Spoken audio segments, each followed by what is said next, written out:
Hello. Playing against aggressive opponents can be pretty challenging, especially when they're overly aggressive and they just seem to always be three betting you light, or you perceive that maybe they're three betting you light, or maybe they're check raising you post flop or raising your leads. And it's just a pain in the butt. It always seems to happen when you have the marginal part of your range. So how do you combat this? Well, first let's talk about pre-flop.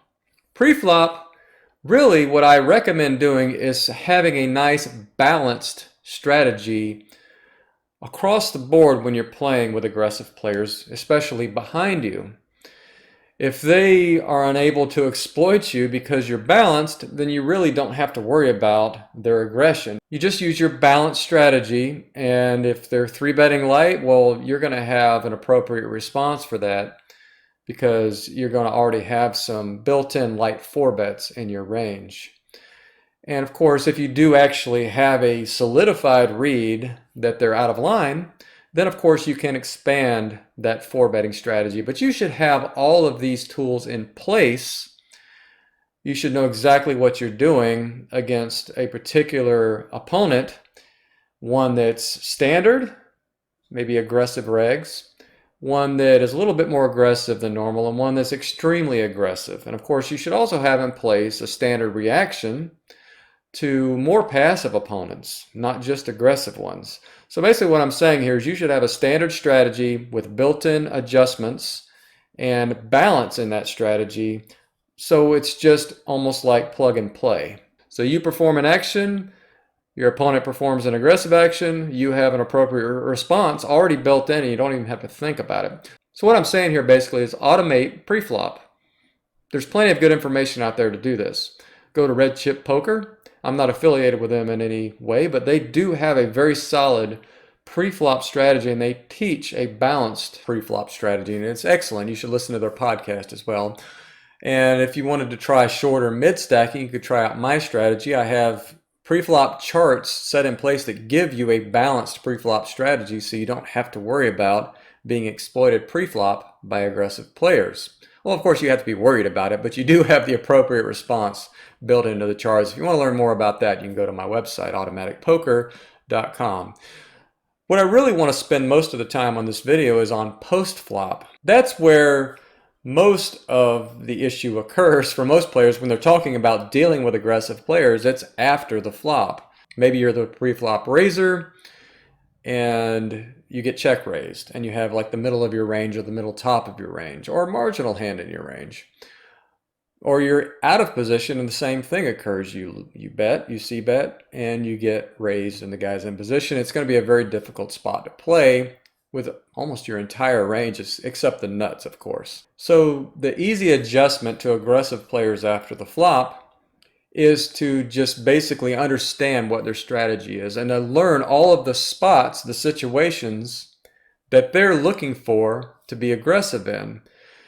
They probably, aggressive opponents, whether they're looking at a population or not, are looking for inherent weaknesses in a poker population. It doesn't really matter. They're pretty much going to be doing the same thing. They know that they can check raise a certain part of their range profitably because people are generally still c-betting too wide on the incorrect boards, bad boards for their range, for example, and they're not adjusting their frequencies enough, so they're open to exploitation. So the way we combat this is we mix in some more passive actions as well as some aggressive responses to what they're doing. So first of all, we want to build a post-flop game that has an automated c-betting system similar to what we did pre-flop. So we know what we're going to be doing on various board textures when we c-bet with various parts of our range. So if a board is good for our opponent's range, we have a c-betting strategy for that, where we should be c-betting less, right, frequently across the board with all of our range. And we should also be betting a little bit larger generally in that case than if the board is good for our range. And some of this is counterintuitive. I did a video on the subject of bet sizing. You might want to check that out. I'll put the link above and also in the description as well. So the second adjustment that I recommend is to try to play two-street poker against aggressive players. So choose some hands to check back that you would normally c-bet when you're up against these opponents. This could be generally some of your mid-strength hands like weak top pairs, some of your second pair of hands, but also some hands that have a lot of equity like maybe two overcards and a gut shot especially is a good candidate for choosing those hands to do this. When you know an opponent is overbalanced towards leading a turn when you're in position, then you can re-exploit them. Basically, you can flip the script on them because they're overbalanced towards betting after you appear to have given up on the flop. You can take advantage of that by raising a wide part of your range. So what I'm saying here is basically be polarized in your betting frequencies against these opponents after the flop. So you want to continue betting the weakest hands in your range, because when you get check raised in those spots, you're not giving up much equity. And you're still going to put pressure on the hands, the weakest hands, because they're still going to have a give up range. They're not check raising 100%. So you could put enough pressure with the correct bet sizing on that part of the range to still make it a profitable c-bet. And then you also only bet hands that you can continue to raise. So you kind of just have one end, really strong, one end really weak. That's what polarized means. Everything in the middle, you check back and you get to see another card and you decide how much money is going to go into the pot at that point. You keep it down to two street poker. So when they lead the turn, if they lead the turn, you can raise them with almost your entire check back range. And this is a pretty powerful thing because it's going to force them basically to make a hand, and it's very difficult to make a hand that can continue to a turn raise. So sometimes you'll have a value bet, a value raise. Sometimes it'll be a value bluff. Sometimes you'll have middle pair and do this and they'll fold a weak top pair, or at least a hand that has a lot of equity because they know they're out of position and they're probably going to face a river bet, and they just, what you're doing looks very strong to them when you take this line. So they're going to take an appropriate action and be like, okay, I'm out of position. I better what am I going to do here? It puts them in a very difficult spot. Let's just put it that way. So you flip the script, you're putting them in the difficult spot. You're using position to your advantage, and it makes the hand just play so much easier. So you check back your weak top pair, they lead the turn, you min raise for value, they shove, you fold. It's a raise fold because now you've forced them to have that hand that they can continue with. So generally they're going to be very strong when they play back at you on the turn. So this also works out of position. You can take basically the same part of your range and check raise.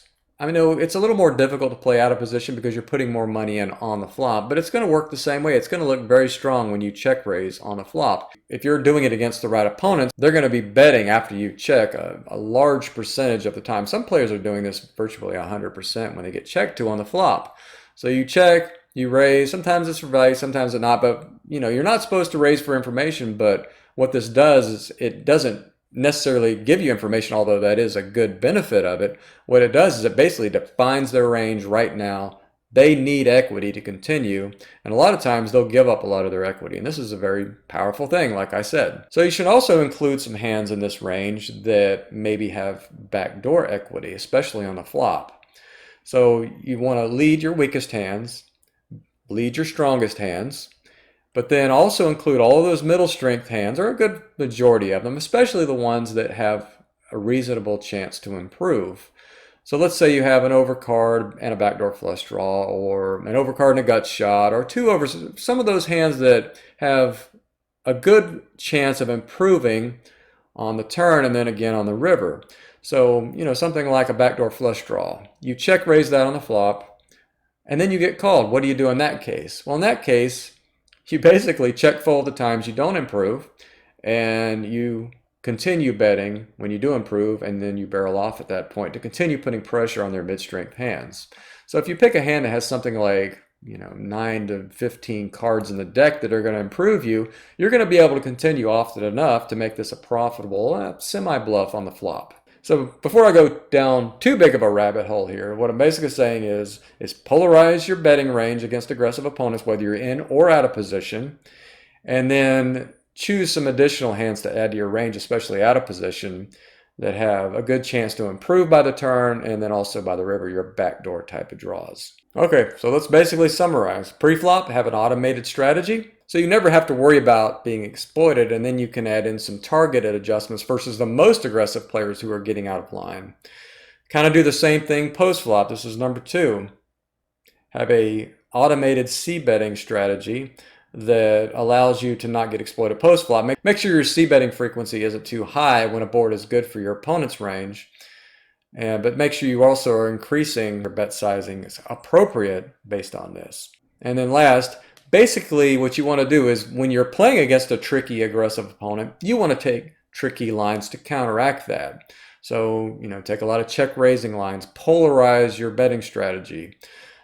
Go for check raises, go for check backs on the flop and then raise them when they lead on the turn. It'll make your life a lot easier. So try it out. This is kind of one of my secrets and things that I've kind of done that might be kind of unique out there in the poker world. I don't really know because I haven't seen anybody else talking about this stuff. But fighting aggression with aggression is really the way to go. You just have to do it kind of in a counter-punching type of way, and that's really what I'm talking about in this video. So thanks for watching. Enjoy the rest of your day.